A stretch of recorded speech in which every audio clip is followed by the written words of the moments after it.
কিছু কথা না বললে না।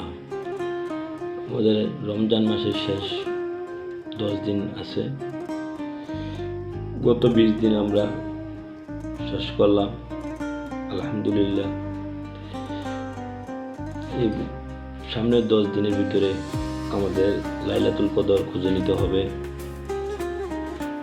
লাইলাতুল কদরের কিছু গুরুত্বপূর্ণ আমল আছে যা আমরা কিছু জানি, যা আমরা জানি না।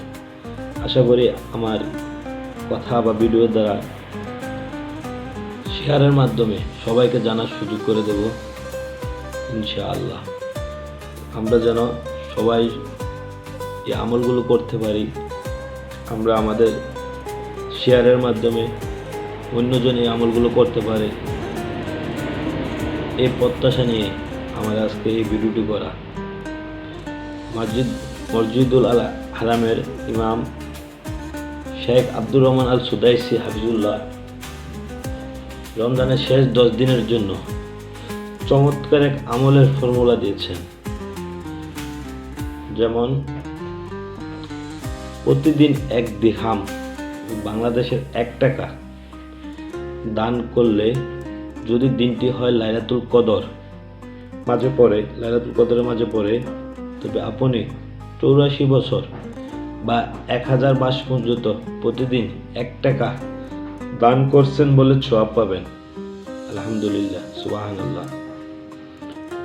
2 নম্বর, প্রতিদিন 2 রাকাত নফল নামাজ সালাত আদায় করলে, যদি দিনটি লাইলাতুল কদরের মাঝে পড়ে, তবে আপনি 84 বছর পর্যন্ত প্রতিদিন 2 রাকাত নফল নামাজ আদায় করেছেন, সে সওয়াব আপনার আমলে যোগ হবে। সুবহানাল্লাহ। 3 নম্বর, প্রতিদিন 3 বার সূরা ইখলাস, আমরা আশা করি সবাই পারি, যদি আমরা পাঠ করি, যদি দিনটি লাইলাতুল কদরের মাঝে পড়ে, তবে আপনি 84 বছর পর্যন্ত প্রতিদিন 1 খতম কোরআন পাঠ করছেন বলে সওয়াব আপনার আমলে যোগ হবে। সুবহানাল্লাহ। তিনি আরো বলেন, এই কথাগুলো মানুষের মাঝে ছড়িয়ে দিন, যারা আপনার এই কথা শুনে আমল করবে ও আপনি তাদের আমলের সমপরিমাণ সওয়াব পাবেন ইনশাআল্লাহ।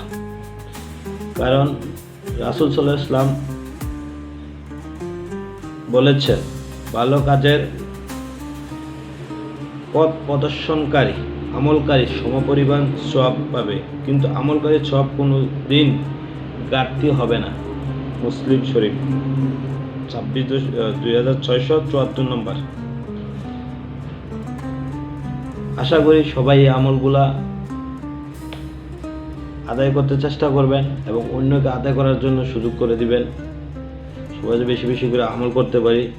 আল্লাহ তাআলা সবাইকে বেশি বেশি আমল করার তৌফিক দান করুক। আমিন।